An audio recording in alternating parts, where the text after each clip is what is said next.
My question to you would be, would you rather be super strong or super fast? I think super fast. Okay. Because there's way too many people that are way stronger than me already. So if I can outrun them, I think that's fine. Okay. So like you'll never be the strongest guy in the room, but you can be the fastest or faster than most. Yeah, for sure. Like, I'll take fast. Yeah. I'm already kind of a strong dude. And my wife calls me Hulk. So yeah. I mean, there is that. Yes, I would love to be faster, but. So you'd rather lean into the strength thing. Yeah, I think so because I'm used to it. Yeah. If I was fast though, could I jump higher? Sure, we'll go with that. Because I have two professional goals. I want to be C-suite at a company, and I want to be able to dunk. So I wonder which one's gonna happen first. Well, okay. All 5'11" of me, like that's Yeah, dude. So do you do things for like calf raises, or do you do like exercising for jumps, or like? Not really, but not anymore. But when I used to play pickup basketball. Like, if I was an inch or two taller, I would be able to dunk because I would take the ball and I could hit the rim. But I don't think I have now that I'm 40, I don't think I have the hops anymore. Well, there is hope. You know, my son's right at 6 foot, and he can dunk. But he's been working at it. 17 or 16, yeah. But he's been working at it, man. Doing these exercises and all this maybe special calisthenics for it. Yeah. Even when I played basketball, I wished I could dunk. I couldn't even get close to it. Yeah, you said you were 40, so you probably remember the song, I Wish I Was a Little Bit Taller, I Wish I Was a Baller. Skilo, I think it was. Yeah. There you go. That's awesome. No, I think I would probably rather be super fast as well. Okay. Like, I think I would want to be like fast as speed of light kind of speed. Like that kind of like superhero fast. So like instead of jumping on a plane, I could just run here. Yeah. And be here in like it's like the Superman 20 minutes. Faster than a speeding bullet. Yeah. Yeah, I think that's what I'd rather do. Yeah. Then I wouldn't have to worry about getting on planes. I was delayed twice today, and so I was like, I could have probably ran here faster if I was like super fast. But anyhow, I always said my superpower would be teleporting, but if I could just be faster than a speeding bullet or whatever you just called it. Yeah, it won't matter. Yeah.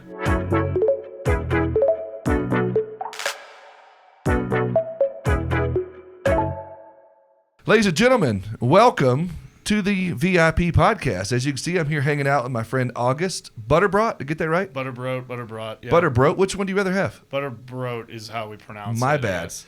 The proverbial way. Yeah. Okay. August Butterbrodt. I got it, right? Yeah. And then my man Chad Skinner over there. What's up, Chad? How's it going? Well, welcome, guys. Good to have August in the booth. Thank you. It is. It's fun to have someone here with us. So, otherwise, just me and Chad. And, I'm just kidding, Chad. I love you. But no, it's fun. But anyway, like before we get into the questions and whatnot, ladies and gentlemen, make sure you go and subscribe, go and go to the YouTube channel, go wherever you listen to this, and make sure you subscribe for future content and everything else. We got a lot of cool stuff coming up. Chad and I have been hanging out in these four walls for a while now, and so we're gonna have a lot of cool stuff coming out. So make sure you do that. But so, Mr. Faster Than Speeding Bullet, right? Yeah. We got in this conversation because off camera we were talking about this guy does all kinds of crazy trainings and does what'd you call it? It was just high rocks once. High rocks. And then trail running next. And trail running. Yeah. So, and I was telling him he must hate his body because I couldn't do it. I've just now started to get back in the gym, and I'm like, oh, this is for the birds, man. But I got to stick with it. Getting in my 40s, I got to make sure I keep it tight, as you said. So, and my son makes fun of me all the time. He thinks he can beat me up now, and he could take me, and I'm like, you'll never be able to take that. You have dad strength, though. 100%. So.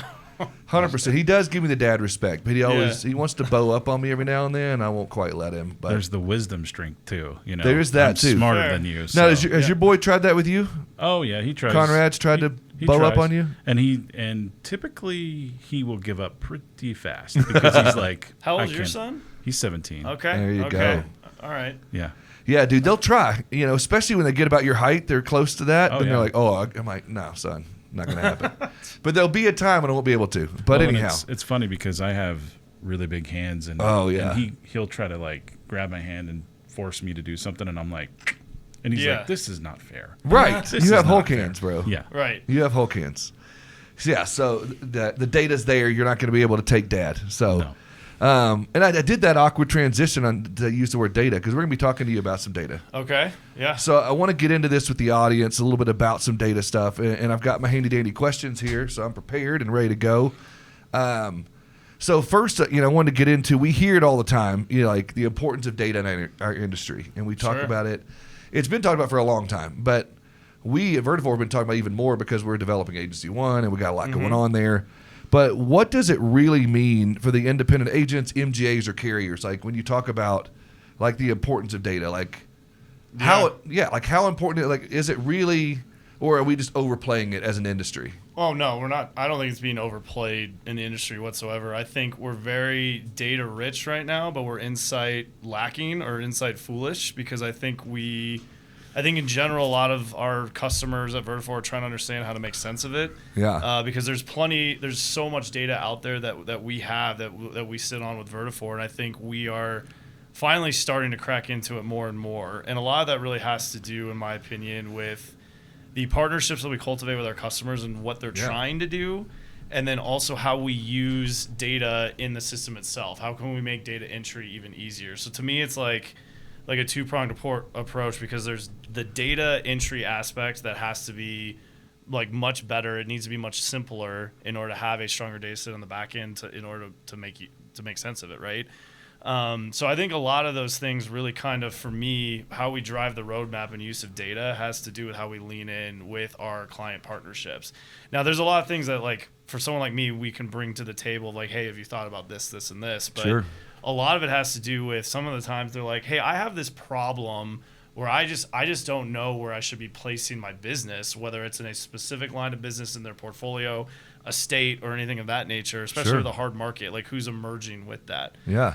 And so where I kind of sit with it is we kind of listen to what they want, and then it's like, how do we achieve that outcome for you and build that art of the possible? Because a lot of times our clients are like, yeah, we can give you the data use cases all the time, but we don't know how to get to the end point, right? And so I think it's very real, and I think the stuff that we're doing with some of the Gen AI work that we're doing and then the stuff that we're doing with data delivery, it's continuing to open up the realm of possibilities of what's coming. So what I'm gathering is it's kind of like we have the data, but we really don't know what the best use case is here for us to use it. How do we use it best? Right. Well, I mean, it's you have it, but then how do you make it actionable? Like, and when I think of the actionable aspects, it's like there are people at our customers have hired people that do a lot of work. What I think of like Excel Olympics. So they will take data and they will dump it in these Excel spreadsheets, and they go through these pivot table journeys in order to get to that end outcome. And for me, a lot of the times, once the data leaves the station with what they're doing with it, in terms of once they drop it in Excel, I don't know what they're doing all the time. And if I can understand how to shorten that process of getting it to being actionable, and then I can insert it back into the product, that's really where things kind of come to life. And that's where, when I think about how AgencyOne is positioned, we're trying to, on the back end, stitch together a number of different products that our clients have in order to have that holistic view of the customer, right? You think about how we kind of position that.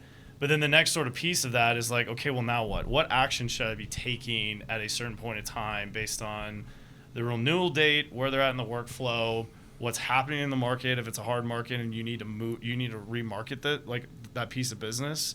A lot of those outcomes are a lot different based on what's happening, like in the industry as well as in that client's portfolio. Right? Well, the other thing I would imagine is for you, there's a lot of reliance on somebody else. So enter the data in a certain way, because everybody enters their data in differently. When I owned agency, we put it in differently than the guy across the street from us. Carriers put in data differently.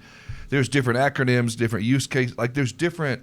Yeah. So how much of that do you rely on?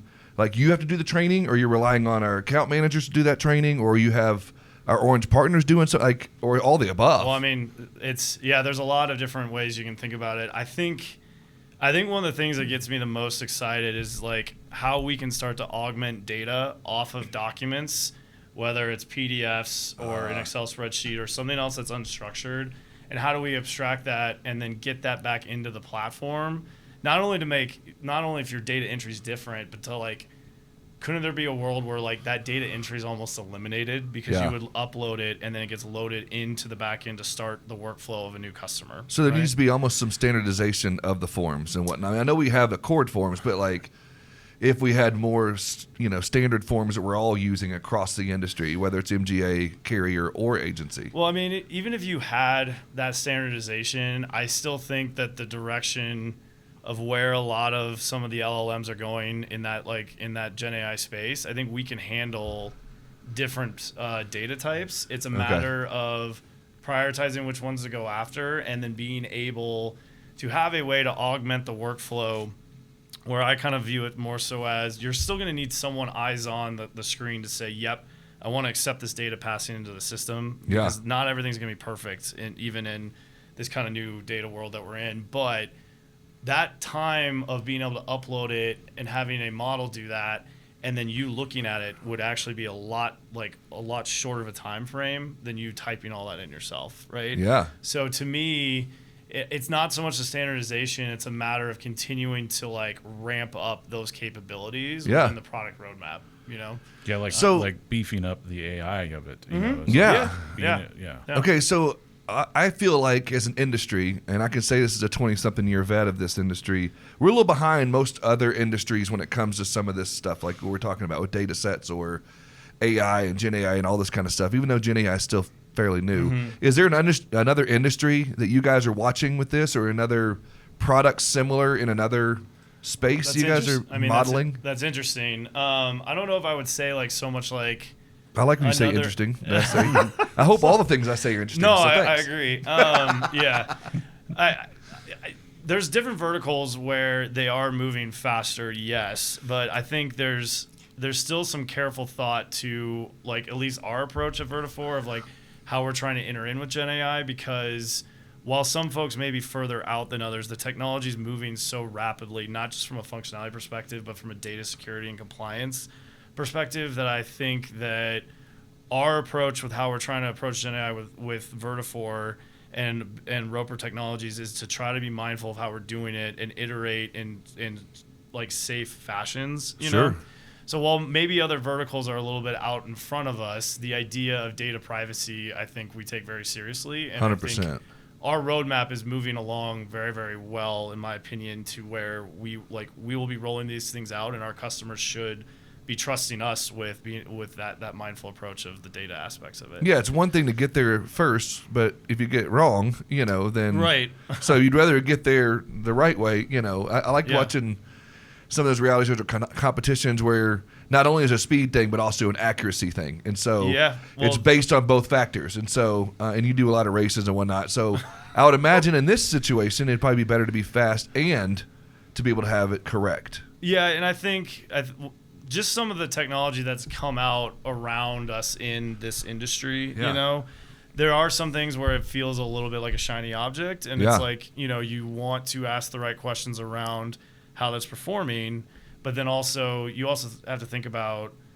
your own data security from a client perspective, but then also do you want to hand your data over to those partners that are emerging in the space or not, right? I think there's a little bit of a trust factor that you have to think about too, right? Yeah, I kind of equate this to kind of my experience with TV and news, and it was being first isn't always right, because you can get things wrong if you're just trying to get it out there, get the scoop. Yeah, exactly. Or you're running into that problem of we got the information out there, but it wasn't completely accurate, so we have to go back and kind of start the process over, which is double the amount of work. Right. Where I think in your case with the Gen AI stuff, it's get it right now versus waiting until it screws up and we all have to completely start over here. Well, and there's also kind of the factor too of as we're architecting our back-end data strategy and standing up these new sort of capabilities,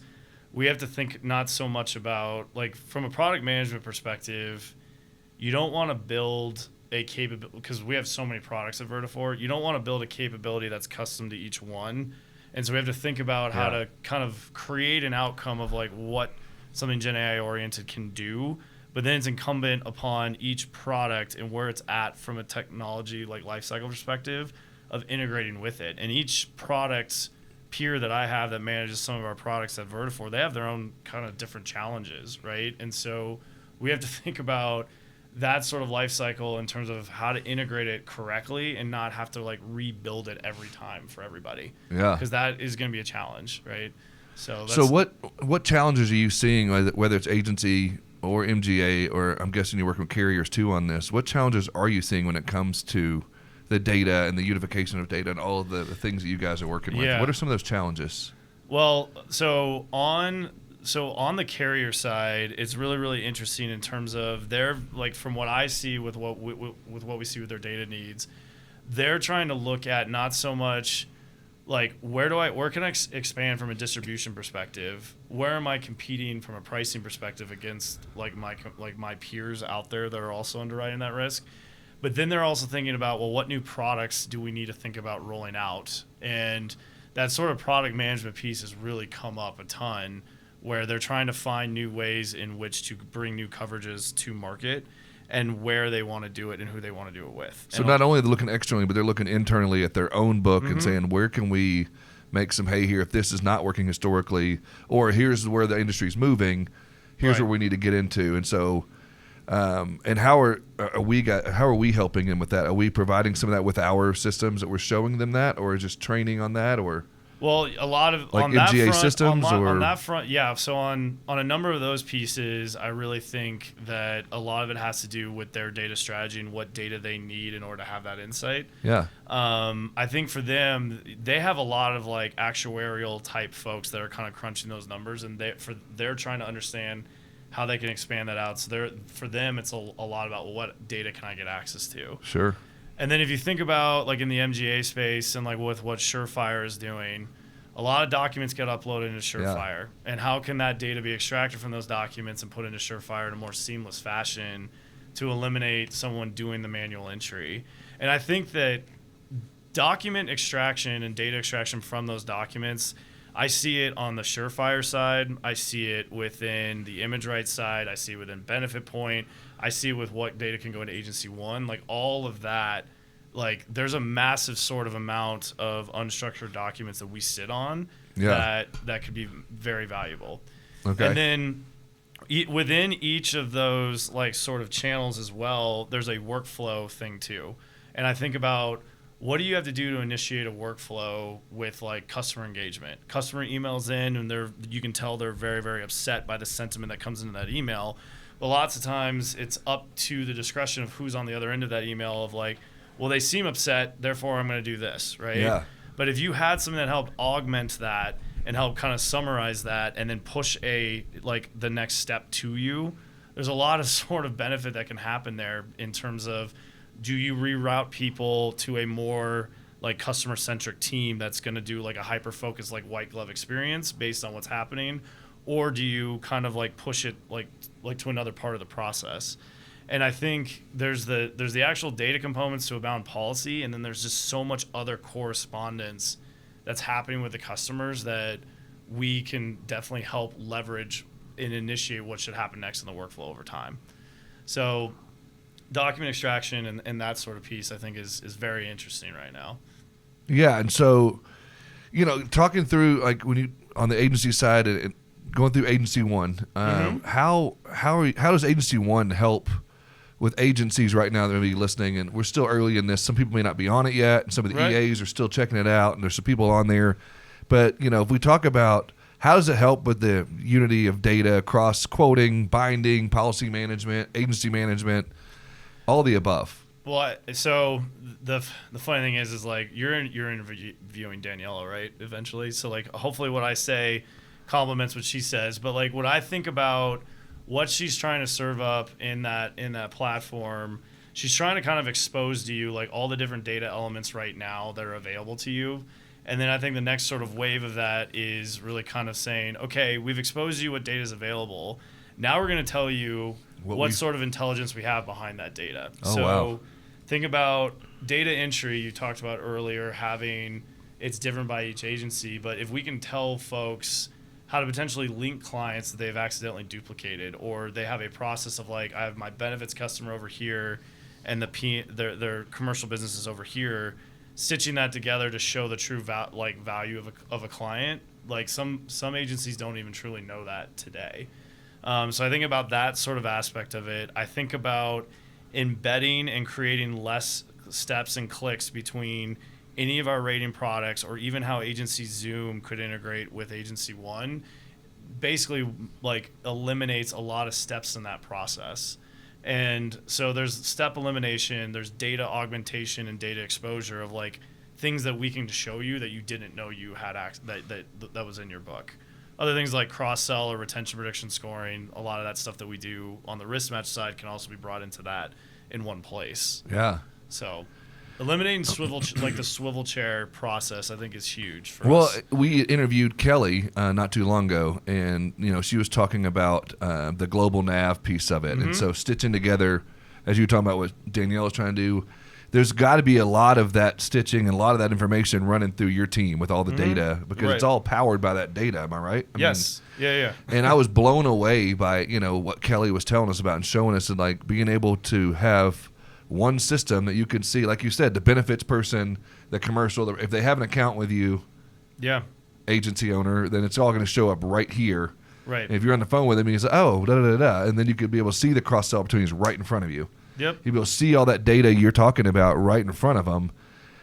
Is that, hand in glove, working with Kelly and with Danielle and all that with your team and with the data? Yeah, so I always kind of view we're a lot of the stuff that my team does is I always kind of say we're the person behind the curtain and Danielle is going to expose it. And so a lot of the discussions I have with Daniela really kind of evolve around the order of what features she wants and what data has to be prioritized to be available for her to get there.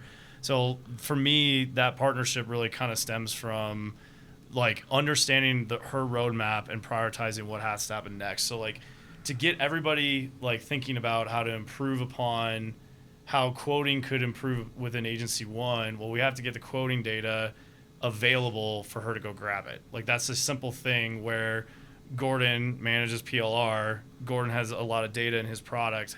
How do we get that data and make it available for her to grab like that? So it's not just, it's every product manager that's integrating into AgencyOne that's all kind of beating to the same drum in order to do that.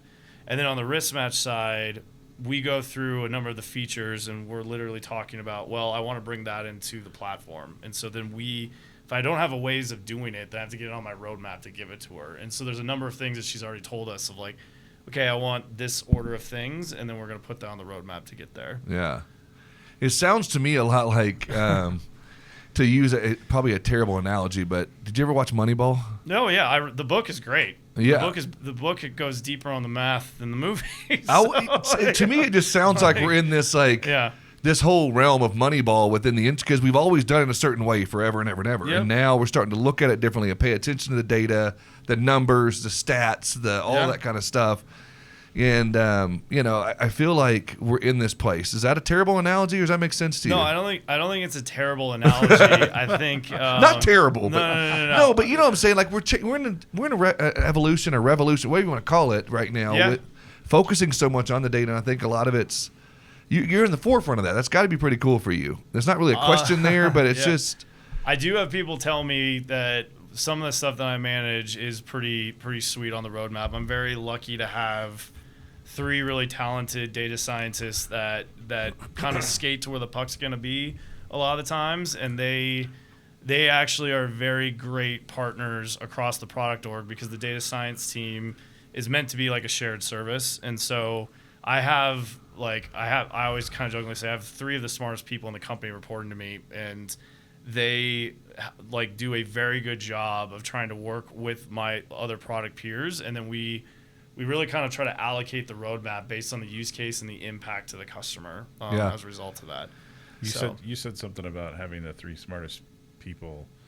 I think the one thing that is the hardest, you're good at your job, or you're good at what you do when you can anticipate what's going to happen. Yeah. And I think that's a key component of like knowing your stuff, is being able to anticipate. And that's what you're talking about. It's like it's hard because if you don't have these people in place that can anticipate these things, you're just always playing catch up.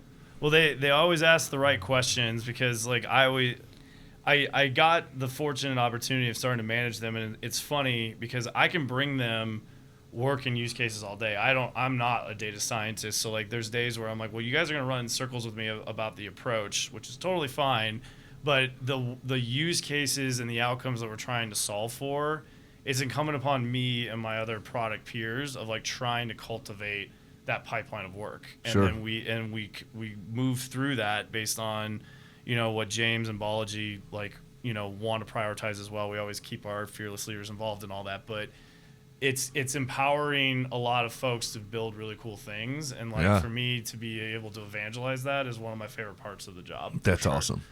So do you feel like what we're seeing with data and what you're seeing with data and what we're going through right now, do you feel like it kind of levels the playing field for small carriers, small agencies, and larger carriers and larger agencies? I think it should level the playing field for anybody that's working in the insurance space in general, because I think, and the beauty part of AgencyOne to me is meant to handle like a small agency to a large one, and these capabilities that we're bringing like to the platform it's not just for a big fish or anything like that. It's for everyone, right? And like I think the other sort of thing too is like we're talking about data extraction, data insight, and that sort of thing. This industry was started on customer service and being able to articulate and know what a client needs across the table, right?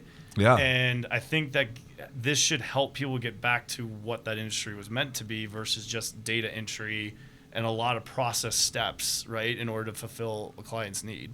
Right? Yeah, I think what I kind of go back to what you said about the white glove service is like that's what I was thinking. Like we need to get back to that 100%. customer service side of things, and we should be taking advantage of all the data that we have to make that happen faster versus worrying about what the data is doing. I think we should, that's what your job is to make that data work for them so they don't have to constantly be worried about the data. That's the way I would agree with that, and I think it also has to do with kind of simplifying the process along the way, because I think a lot of agencies out there spend a lot of time doing something, because I've had them show me like, what are you doing in Excel to get to that? And there are days I'm like, I mean, when I worked in banking, I used to be an Excel like geek, and I had some of the best functions out there. But if you rely on those people that do that and then they move on, like you're going to lose that insight. And it's like, how do you kind of like not create these bottlenecks in your workflow, or these data folks that are like, well, we can't lose Joe because then we have no visibility into what we're doing. Right? Yeah. So, like, 100%. Yeah. And so you said, we'll wrap up here in just a minute, but you said something about, getting back to the customer experience and the customer service aspect of things. If you could put, bottom shelf for some of the smaller agencies, mid-size or larger agencies listening right now, what's some advice you might be able to give them using the data, using some of the in their own agency as of right now to get back to the basics, so to speak, or the fundamentals? Well, I think... So it's funny, whenever I meet a new, like some customers and stuff, like the one thing I always kind of recommend is like, how do we, like I always say, let's get in a room and whiteboard what you want to do from that perspective.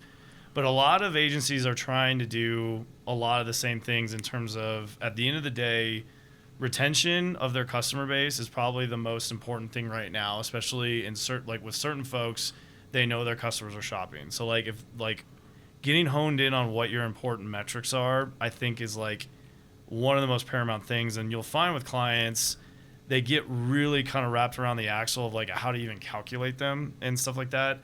So getting very simple and basic on what are your big 5 or 6 core things that you want, and then looking at the front end part of your systems that drive to those metrics. If you can just do that on a monthly or quarterly basis to shareholders, I think that's great. And then once you start to peel back the onion on what your portfolio is, it's then starting to look at, when do I remarket, when do I not, who are my strategic carriers, because a lot of them are saying, I want less is more sort of approach now, because managing like so many carriers across the board is a little bit challenging. But then knowing who you're writing with each carrier and having confidence in that improves your annual negotiation to improve those rates that an agency is looking for. So yeah, aim small, miss small on the initial KPIs, data entry, and building a better data entry process, and then knowing where you're writing with and whom to at least improve upon your commissions. That's where I would start. Yeah, I like that a lot. I think that's great. And so that would be kind of the same piece of advice you would just give in general as far as like to help. Yeah. Okay. So I mean, some of the largest agencies that we've talked to, I know they can't answer that quickly. Yeah. And then it's that cruise ship thing. Yeah. So I think that is an important place to begin. And then you got to think about, like, and this goes back to what is your risk profile that you want to offer to customers, and how do you make it consistent? And so a lot of times there's not like a standard playbook across the board of what to offer. And so, like, we always talk about cross-sell and rounding out like a client's like risk, but there are pockets where you're not offering the same thing consistently within an industry or within an area like that has similar attributes of, like, they'd be looking for that same core set of coverage. Yeah. And a lot of that is around training and finding out where those gaps are in your portfolio and rounding that out too. So what is your team? What's next on the horizon for your team? What are you guys working on right now? I know there's a lot. You know, you're just telling me before you got in here all the stuff you got going on. Well, so data delivery, getting clients their data is still kind of a big one for us. And so ideally by the Q1 of next year, and I don't want to quote like fully, but AMS 360, Benefit Point, ImageRight, Sagitta, and Risk Match should be available through one standard data delivery API. Risk Match is a little bit of a challenge right now, so don't quote me on Q1 of next year if I missed that. That is still kind of humming along for us. And then on the Gen AI front, the RevCon Gen AI capabilities are still moving along great. We actually can demo that for customers now, and it's really, really exciting. And we have to work with that product team on how an EA program will look later on in the year for some early adopters willing to give us feedback. On the Benefit Point front, we talk about OCR technology on the medical plans, on the SBC documents of extracting that data. We're actually going to move away from OCR and move to a visual language model that is a little bit more beefed up. And the idea there is to expand upon those other product types to allow for more data entry and Benefit Point, or for more data capture and Benefit Point. But to me, that's like the start of it in terms of like how can we automate some of those processes. So a lot of that is something that we're thinking through for 2026. And then the other sort of big thing is going back to those folks that are analysts trying to like crunch the numbers to see how much am I writing, how many different carriers am I writing workers' comp in the state of Texas? And the idea of putting some sort of model against that can generate the data set, and you can just ask it the question versus running the query or going into Risk Match or into AMS 360 reporting and crunching the numbers. That's another thing that we're looking at for later this year as well. That's super exciting for us too. Dude, that is exciting. That's a lot, man. Yeah. That's a whole lot. And so I really appreciate you joining in with us today and talking data with us and being able to put it in a level we can, or my Arkansas dumb butt can understand it. I really appreciate that because there's a lot that goes into it. Again, all the numbers and all the data and all the things that you get into with that. And so for you to be able to come in and hang out with us, tell us about that, at a level that we understand. Again, being one of the smartest 4 people at the company. Oh no! I can think of about a few more. Don't worry. He's by far smarter than me. I know that. Oh yeah, he's you're the smartest guy in this room. Okay, yeah. I'll take that. I'll take that. That's fine. There you go. Yeah. Ladies and gentlemen, I guarantee you just got to be one of the smartest in whatever room you're in right now listening to this podcast. So thank you guys for being here, hanging out with us. Again, make sure you subscribe and like and get into everything that you can to make sure you're here for the rest of this season and the rest of the year. Thank you so much, and I will see you on the next one.